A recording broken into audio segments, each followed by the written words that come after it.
Hello, and welcome to the Bloodstream Podcast, a show serving the greater bleeding disorders community, brought to you by Believe Limited and Bloodstream Media, and made possible by our presenting sponsor, Takeda. I am your healthcare advocate, your nonprofit nerd, and your host, Amy Board. And I'm your patient advocate and other host, Patrick James Lynch, calling in from an undisclosed bunker in Cleveland, Ohio, where we just survived a tornado.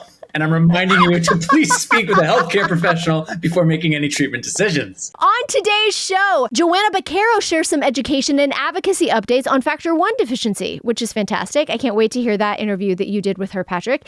And Tammy Black from the Immune Deficiency Foundation shares how documentary film is raising awareness for their cause. As you can tell, we're probably psyched to have that conversation.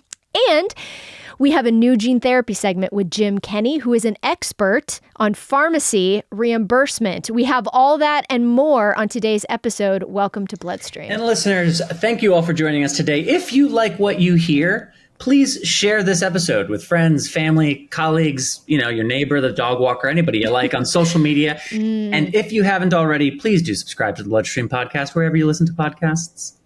I just hope a bunch of listeners are now out just shouting to their dog walkers, just shouting it to their dog walkers. We can only hope. We can only hope. I know that's the dream. I also want to remind you, dear listeners, that the Bloodstream Podcast is made possible by our presenting sponsor, Takeda. That is right, Takeda. They've got this website, bleedingdisorders.com, where you can learn all about Takeda's resources for and their commitment to the bleeding disorders community. Takeda believes in a world free of bleeds, and they are dedicated more than ever in their efforts to offer a wide range of programs and support to help patients throughout their treatment journey, wherever on that journey they may be. You can learn more by simply visiting bleedingdisorders.com. And again, that is bleedingdisorders.com. And for their founding and ongoing support of the Bloodstream Podcast, I would just like to say thank you, Takeda. Thanks, Takeda.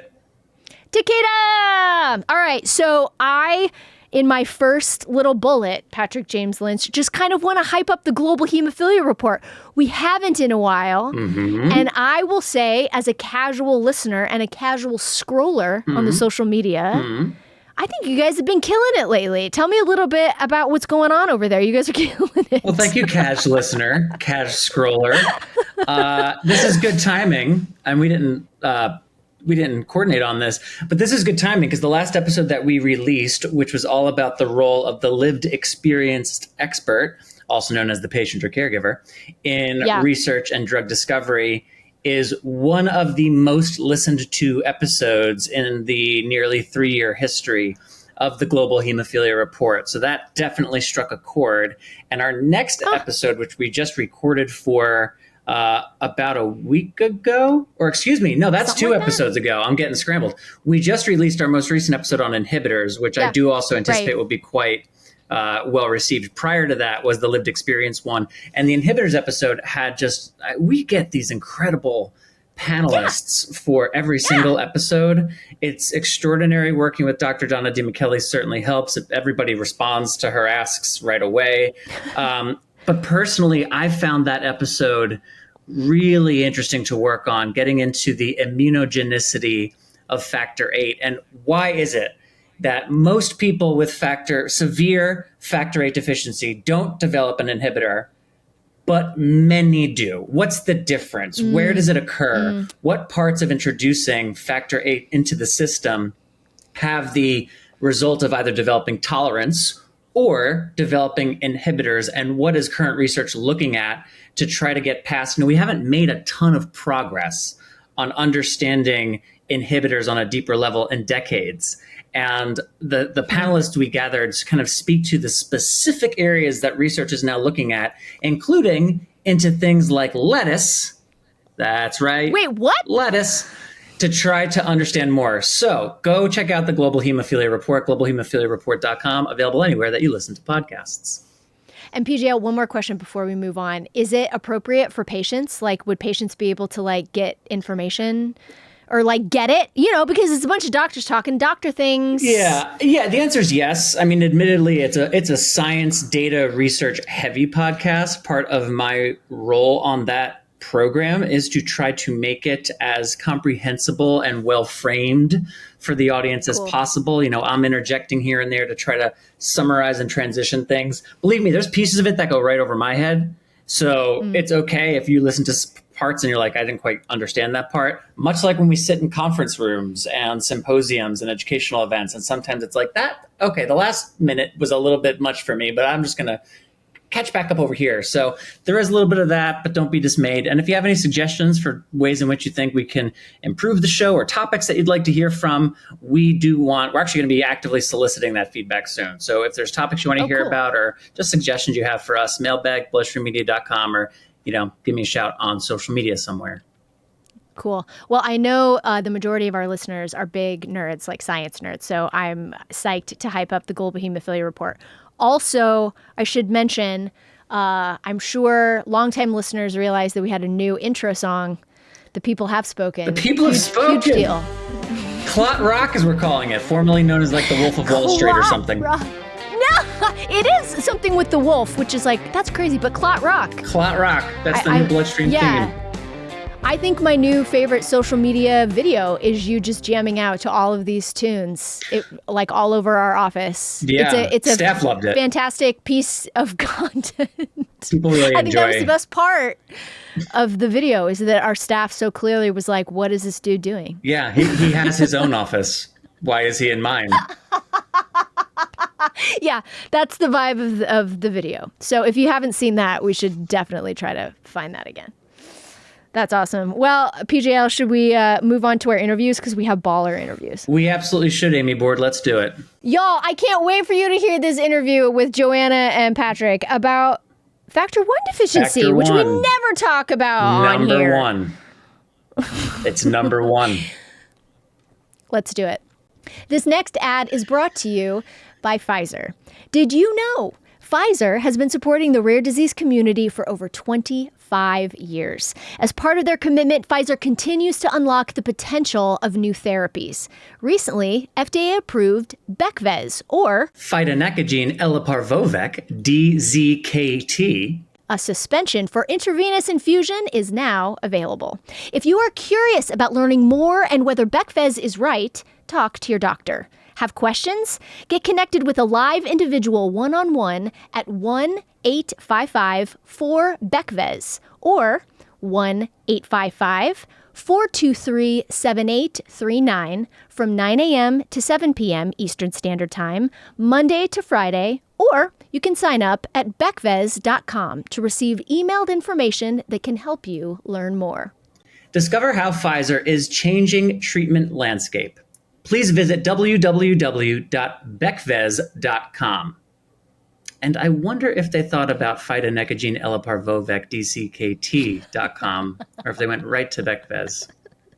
We'll never know. We'll never know. We'll never know. Does Joana Teamwork talk about makes the dream work. Here's hoping. Here's hoping. Y'all, I can't wait for you to hear this interview with Joana and Patrick about Factor 1 deficiency, which we never talk about on here. Number one. It's number one. Let's do it. And joining me now is Joana Baquero. She's here to talk about Factor 1 deficiency in a very timely conversation. As I just learned, there's been a publication that we're going to talk about in just a few minutes. But for starters, Joana, thank you for joining Bloodstream today and welcome. Thank you so much, Patrick. I'm super excited to be here with you today. So before we dive into the meat of the conversation, can you give the audience a little background on your role in this great wide world of bleeding disorders? Who are you? Oh, absolutely. My name is Joana Baquero, as you mentioned. I am a Factor 1 deficiency advocate, but I also have Factor 1 deficiency. I was born with this rare bleeding disorder. And after I've been, going through this journey of dealing with a rare bleeding disorder, I have one of my purposes in life is be an advocate for patients and specifically drive awareness of this disorder that is not that commonly known.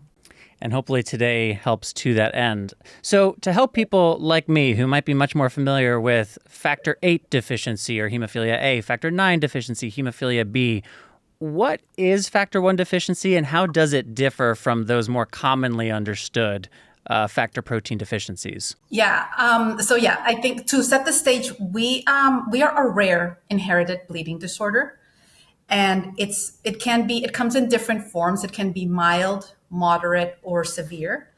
And the most severe has an estimated prevalence of 1 in a million, which would be my case.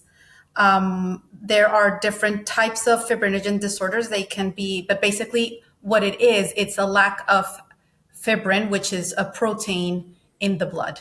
And what this protein basically does, it helps form clots. So basically we have excessive bleeding, and therefore you need the complement of fibrinogen for us to stop bleeding. So a different protein in the coagulation cascade that, if deficient, ultimately means the cascade is not working as it should. Although I imagine some of the symptoms and challenges that people face may be different from those who have factor VIII, factor IX, or von Willebrand disease. So what are some of the common symptoms and challenges of people like yourself with factor I deficiency? So there are different symptoms depending on the severity of it. But I think the first symptom that is kind of like the common one that is seen from the very, very beginning is when the umbilical cord does not heal. Then that's something that doctors identify as there is something going on with fibrinogen related.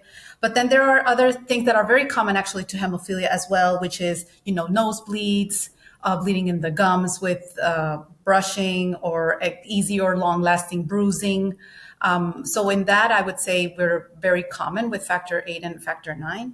Now the main I would say the main symptom that people can have when the main cause of death can be intracranial bleeds.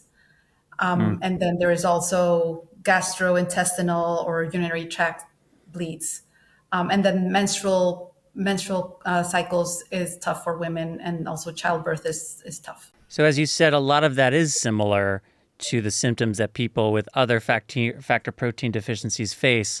I imagine that means that there can be some confusion or complexity when it comes to getting an adequate diagnosis. How simple or complex or challenging is the diagnostic process? Are patients easily identified and diagnosed, or is it more challenging than we would ideally like it to be?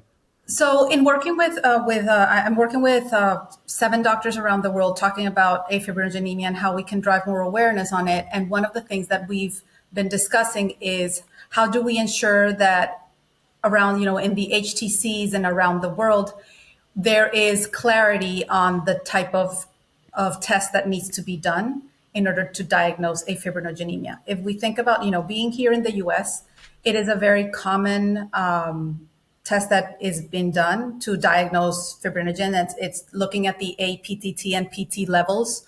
But so I think here in the US, or actually in the Western countries, I would say it's easy to diagnose, but in some other countries, it's not that easy. That of course makes sense. Going off script for a moment, Joana, what was your process like in getting diagnosed with factor I deficiency? So I would consider myself being extremely lucky in that regards. I'm originally from Colombia. I was born in Bogota in 1977. And back then, my first symptom was my umbilical cord did not heal. And at the time, the doctors were very resourceful, and they were able to diagnose it very quickly. So I would consider myself lucky, but there are other countries where, the prevalence of this disorder is also where there's a lot of consanguinity so for example, countries like in Lebanon, countries in like India, there's a higher prevalence of this type of disorder. And unfortunately in those countries is where this diagnosis is not that readily available. Got it. Okay. Thanks for sharing that. And I want to ask you about this recent publication. And it's fantastic that for something so rare, you're working with this consortium of doctors and professionals who can help spread awareness. So we'll get to that in a moment. But are there currently available treatment options for factor I deficiency? And if so, how effective are they in managing the condition? So there are 3 treatments available for fibrinogen disorder.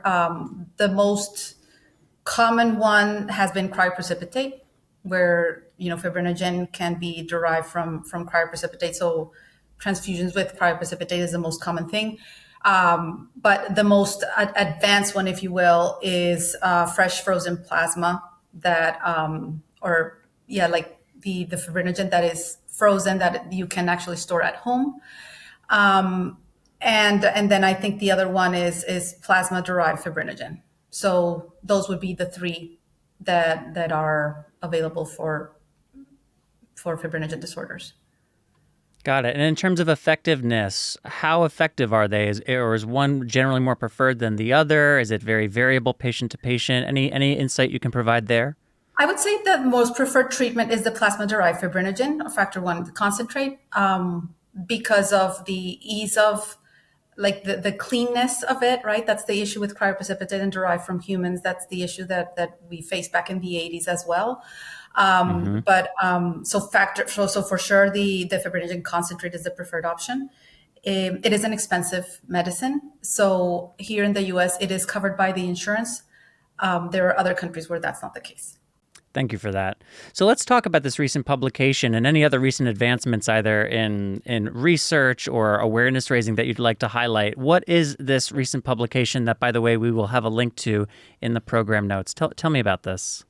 Yes, so we have a group that is forming, and I would say it's forming because we are still figuring out how to make it happen, given that it's a group of international doctors. So there's a doctor from Switzerland, from Egypt, from India, from Italy. There's like 7 of us, and me. I'm the only patient right now.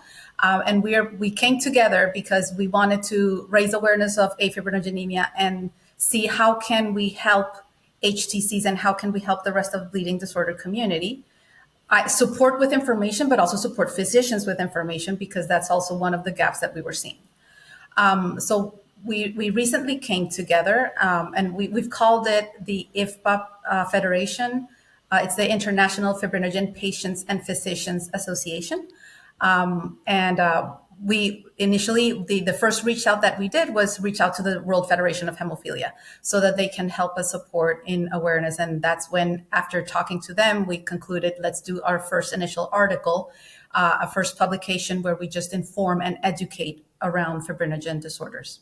So, Joana, where is this publication being distributed to? How is this reaching, to your point, the physicians, the HCPs, the hemophilia treatment centers that need this awareness? How are you getting this into the hands of the people that need it? So this publication lives on the WFH website, and we are distributing it to the different HCCs, like here in the US, the ones that we have access to, and the respective doctors also to the HCCs that they have access to.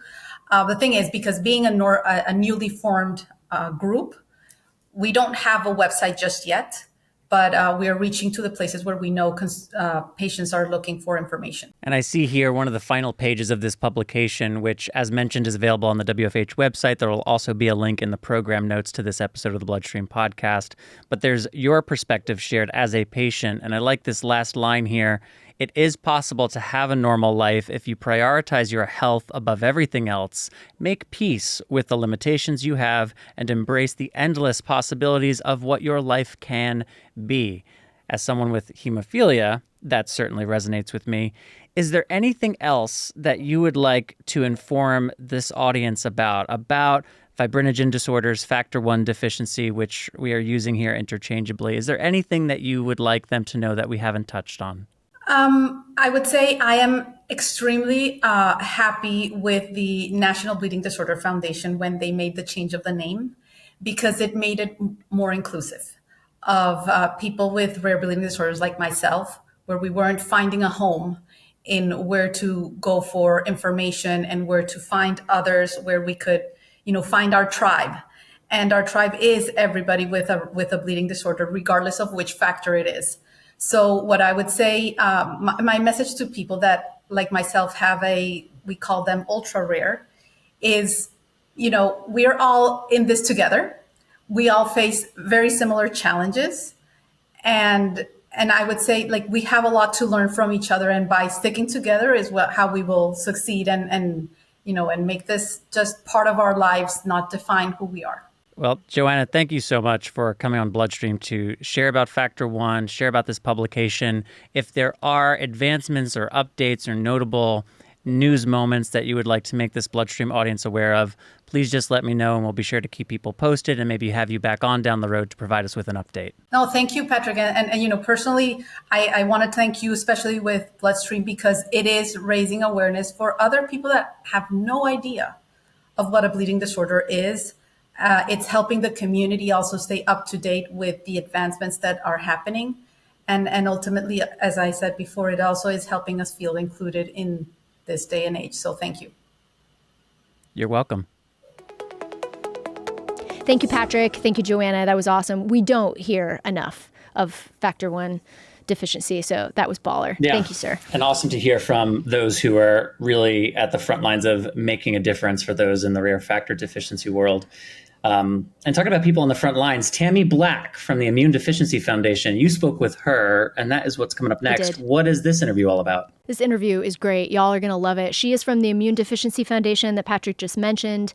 They actually grassroots figured it out, filmed a documentary film that was stories from their community, how they have overcome challenges in their community.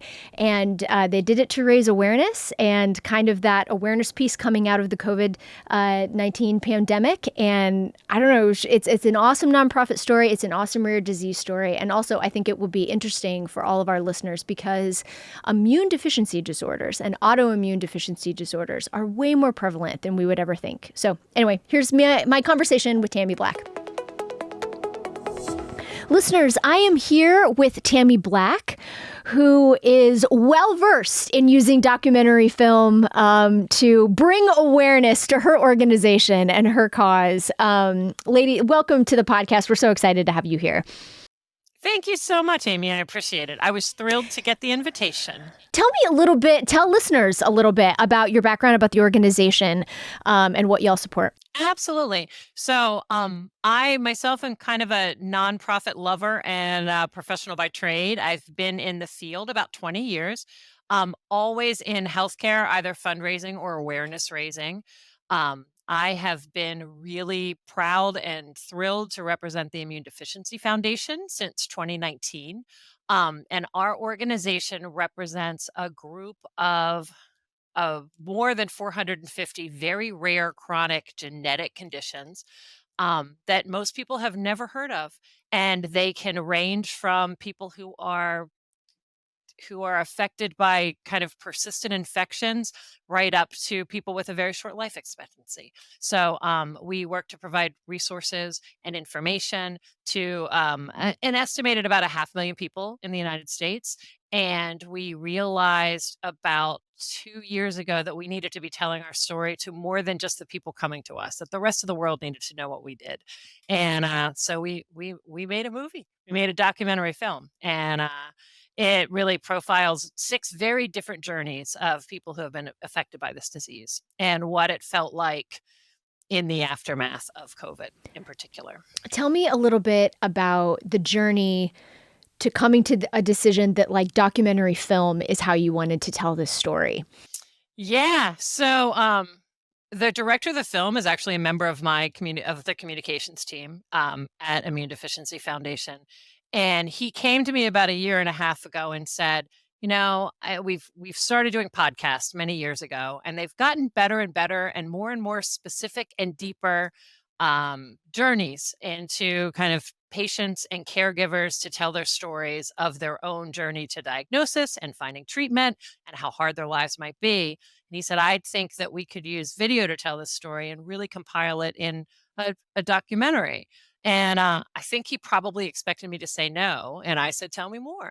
And he said, I think it could be about, a 45-minute film. And we realized that we were a small team, that we probably didn't have the resources to do it. And we started meeting with a couple of people to help us. And there was a call with someone who we respect very much, who has a lot of skill, and said, you're never going to be able to make this without a 6-figure investment. And we got off the phone and said, we're going to do it ourselves. And we did, and created this feature-length documentary that we then had our first public screening was at our conference in June of this year. So just, I guess, 1.5 months ago. And we streamed it online as well. And the response has been incredible. And we're beginning to think through distribution right now. Tammy, first of all, congratulations. It's incredible. And as a fellow nonprofit nerd with you, that is a huge undertaking. I mean, amidst all of the other things that you're doing. But we believe here at Bloodstream and at Believe Limited that storytelling is the best way to break through the noise. But I'm wondering if you could tell me a little bit more, put some more words to what the response was like from patients and caregivers at that conference. What was the feeling? What was the takeaway? Tell me a little bit about the atmosphere. Absolutely. So before we even showed it to the folks in the room at the conference, who, honestly, we knew they were going to like it, right? But we also showed it to our own, the participants of the film. We did that about maybe 2 weeks before to make sure that we were telling their stories accurately, honestly, fairly, and that they felt seen. That was the most important thing to us. And I think we spent 2 hours watching the film and another hour just sort of crying and celebrating. Everyone that was in the film was just thrilled. Then when we showed it at the conference, when we were ordering supplies for the hotel to be shipped, we ordered Kleenexes to be at every table, and I think we used them all. But it's also an uplifting story. It's a beautiful film. But the thing that people have said to me the most is that I feel seen. The group of individuals that we profiled are diverse in every way, not just race and age, but the diagnosis they have, the city they live in. Some of them were diagnosed through newborn screening at birth. Some of them weren't diagnosed until they were 50 years old and had been sick their entire lives. So it's just, and one of them still doesn't have a diagnosis. She has an unspecified primary immunodeficiency, which really affects her insurance coverage, right? And the treatment she's able to get. So it's really a wide variety of people who are thriving in all the ways that people can thrive with such a diagnosis. Speaking of the diagnosis, one of the things that we spoke about just before we started recording here was how a lot of people could be experiencing symptoms of immune deficiency and not know or not have a diagnosis. But it's very rare. This collection of disorders is very rare. What is the difference between like an autoimmune disorder and immune deficiency? Tell me a little bit about it. Yeah, that's a really great question. And they really are all immune deficiencies. So the main difference is that a primary immunodeficiency is genetic. So whether you know you have it or not, you were born with it. They're all genetic. They're all different. They're different gene variants with different symptoms, but they're all genetic. Autoimmune disorders are often developed throughout the life. And then there's also, of course, people that are immunosuppressed because of medications they're on, right? So you can be immunocompromised in a lot of ways. We do a patient survey every 5 years, and we just completed our most recent one in 2023 and found that up to 30% of the people that were diagnosed with a PI were diagnosed with an autoimmune condition first. And often doctors think they've solved the puzzle because they've diagnosed them with an autoimmune condition, but actually they have a primary immunodeficiency that remains undiagnosed, and they might not be treated properly.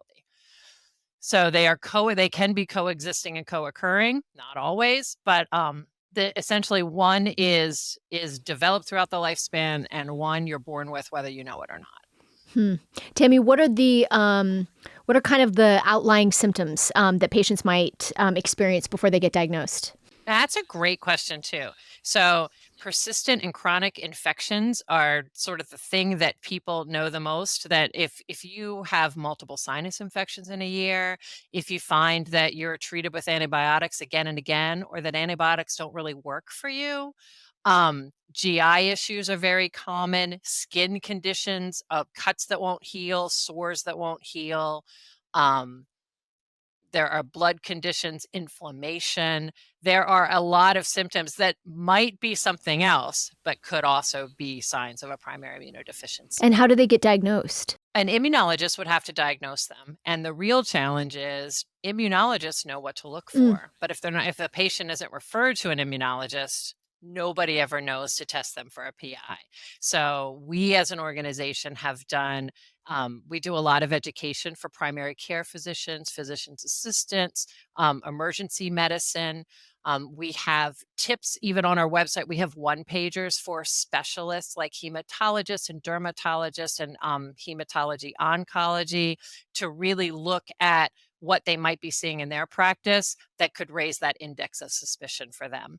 And because it's just people are not diagnosed often enough, and it's not a big part of medical training during medical school. So that kind of I hate to say education, but that kind of information sharing with healthcare professionals is a big part of our mission and our work as well. Well, I'm so glad you have a documentary film that can be shown in multiple arenas. No, truly, that I think it brings it all together about the importance of storytelling and the importance of getting awareness out there. Thank you again for being on the show. Before we go, tell us how we can support the film. Tell us your next steps about it. I'm curious to hear. Absolutely. So if people are listening to this and saying, I really want to see the film, the best thing to do is to visit our website. I think there'll be a link right here with the podcast. And you can sign up to host a screening yourself, and don't be intimidated by that. That screening can be your friends and family on a living room couch. It's just our way of making sure that we know who's able to watch it so we can follow up and share information if you're interested.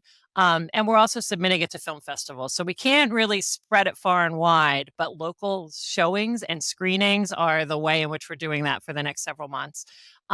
But it will be released like in days. We'll be able to share information to host those screenings. So visiting that website is the best way to get the information that you need. The other thing that I would say is that if you're at all interested in immunocompromised conditions in general, whether it's autoimmune, primary immunodeficiency, just immunosuppressed individuals, because I don't know if people know this, but like 6.2% of American adults under the age of 65 are immunocompromised in some way.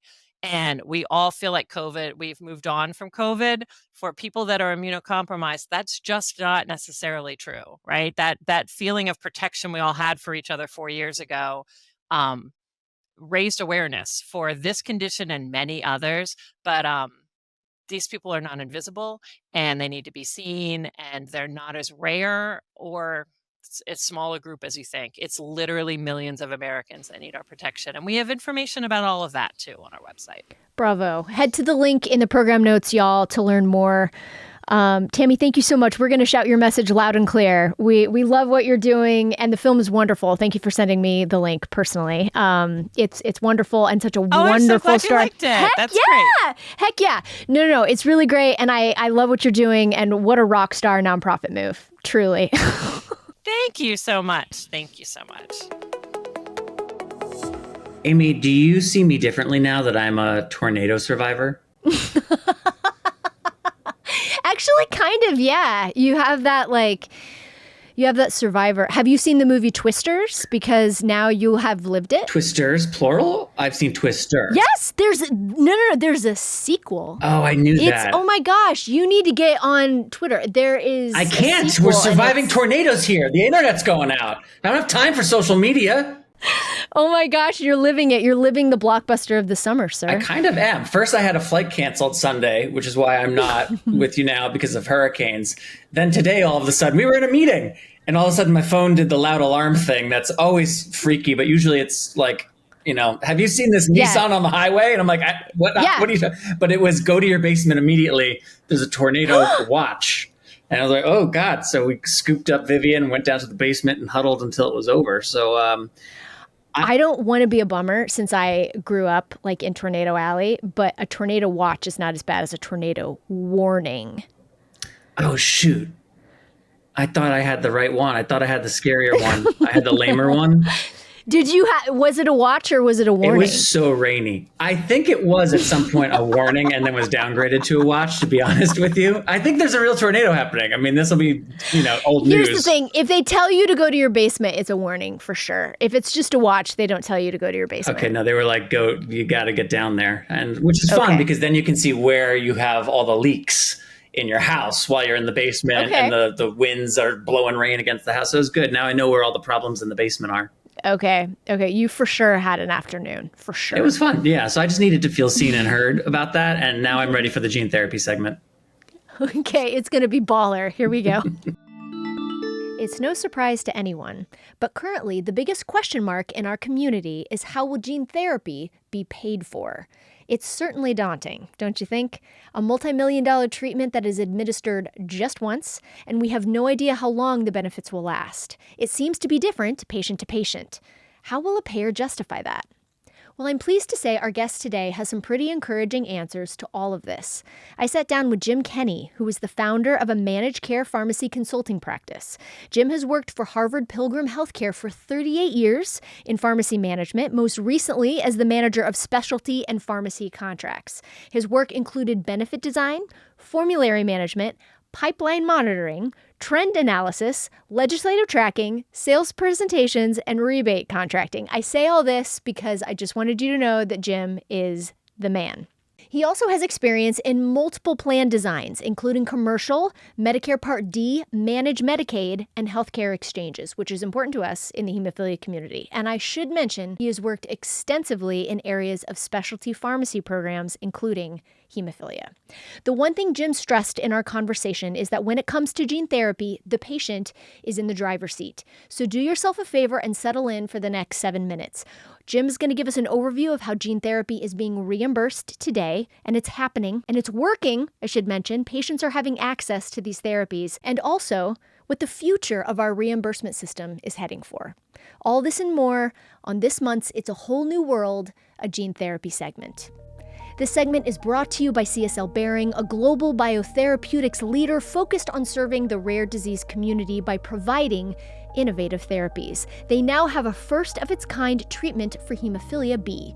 To learn more about this treatment option, visit beyondhemb.com and download the B Support app from the App Store or Google Play to stay up to date on relevant information and to manage your treatment journey. Yeah, gene therapy is really fascinating. I mean, there's a lot of excitement around gene therapy.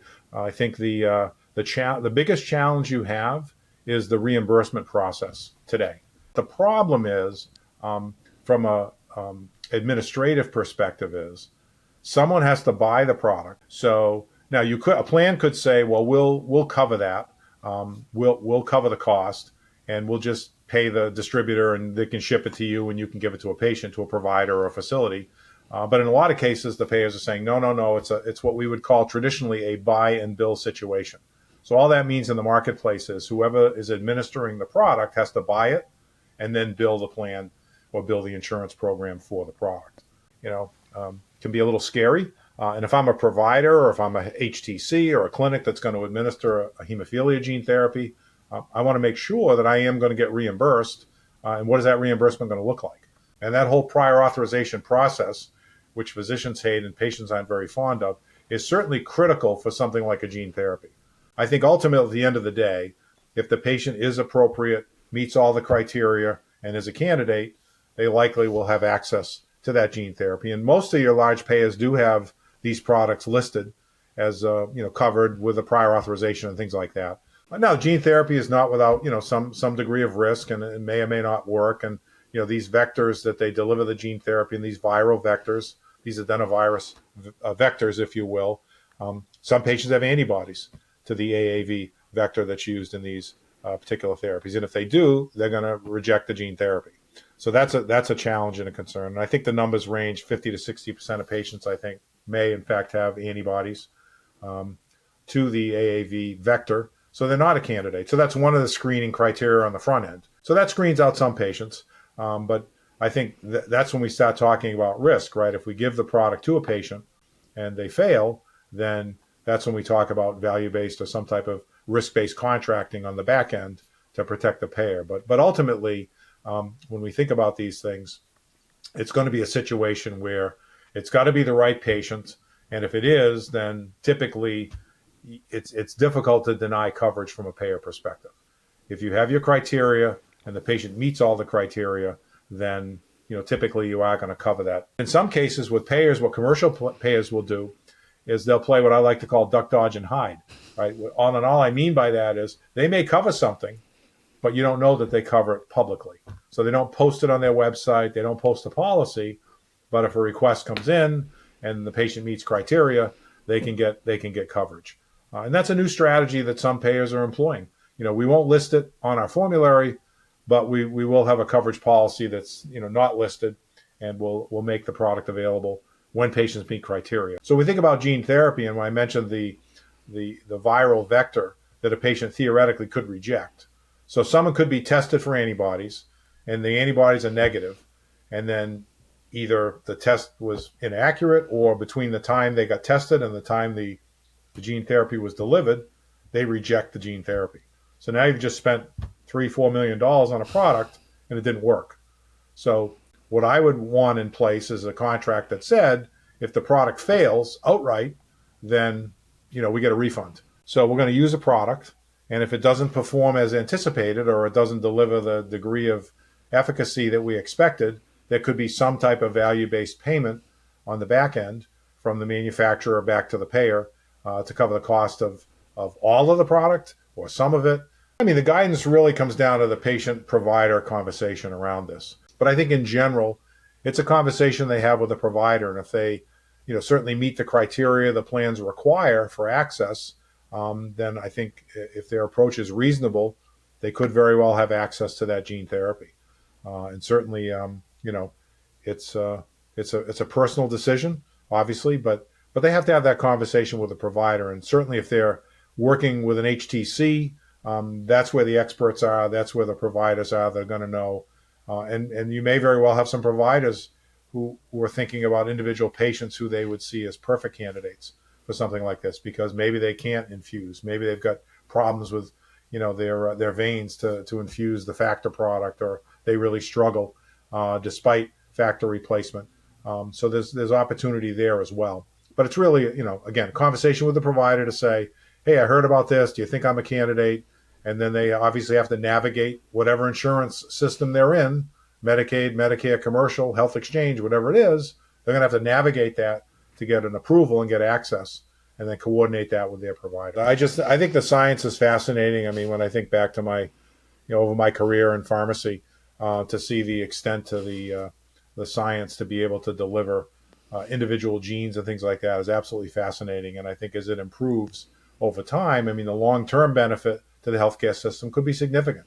If we can put someone on a gene therapy, even though it may be expensive at time zero, a one-and-done therapy that provides, 10 years of coverage without prophylaxis is going to save the health system money. So ideally, the right mix of gene therapy and patient and product could be, a significant benefit to the healthcare system.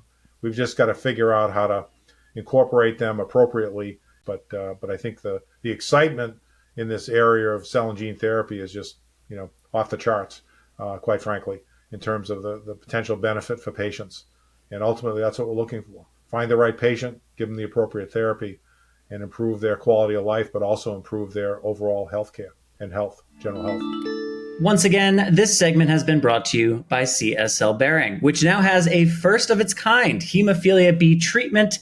Visit beyondhemb.com or download the B Support, that's the letter B, Support app, wherever you get your apps for more information. Y'all, thanks again to Joanna, Tammy, and Jim, and also Patrick, who is our tornado survivor, for being here. Big deal. Yeah, for joining the program today. Huge deal, huge deal. And thanks as always to our presenting sponsor, Takeda at bleedingdisorders.com, our segment sponsor, Pfizer, and the gene therapy segment sponsor, CSL Behring. We could not produce this show without your support, and we are grateful for it. Our next episode comes out on August 23rd. PJL, actually, this is great that you're answering this because you're the one doing this interview. That is true. What can we expect to hear, sir? Well, at the time that we are recording this, I have not yet seen the film What We Wished We Could Be, but in just a few days' time, I will be interviewing the filmmakers from this film produced out of the UK about the blood contamination crisis, which, as we know, only this year found some amount of resolution with the inquiry that was conducted over a very long time and finally came to a finish earlier in this calendar year. They've created a film about the experiences and stories from the UK community. They have it in a number of festivals and are doing a tour that starts in a matter of days. And I believe now we are stop number 1 on that tour in the studio in LA. So they'll be in the studio with me in Los Angeles on Monday for that interview, and that will run as part of the next episode. You don't want to miss that. For sure. We've had some you don't want to miss that before, but this one might be the ultimate, you don't want to miss that. You really don't. Woohoo! You really don't. Okay. And that's all for this episode. What a baller episode. Be sure to subscribe to the Bloodstream Podcast, Avi, wherever you listen. And if you do, you'll have the next episode delivered just right to where you listen to your little podcast. It's amazing. It's like DoorDash for podcasts, but free. And loyal listeners, as always, mailbag@bloodstreammedia.com. That's the email address that you can use to inquire about Bloodstream Media or Believe Limited casting opportunities. You can also find me or Amy Bradford on social media. Right. You know about social media. You can find us there. I am your host, Amy Board Bradford, making the switch. Just give us some grace as I'm making this change. And I'm that other host. I do have 3 names, but they have stayed the same. Patrick James Lynch. Okay, cool. Until next time, take self-care of yourself, everybody. Bye-bye. Bye, everybody.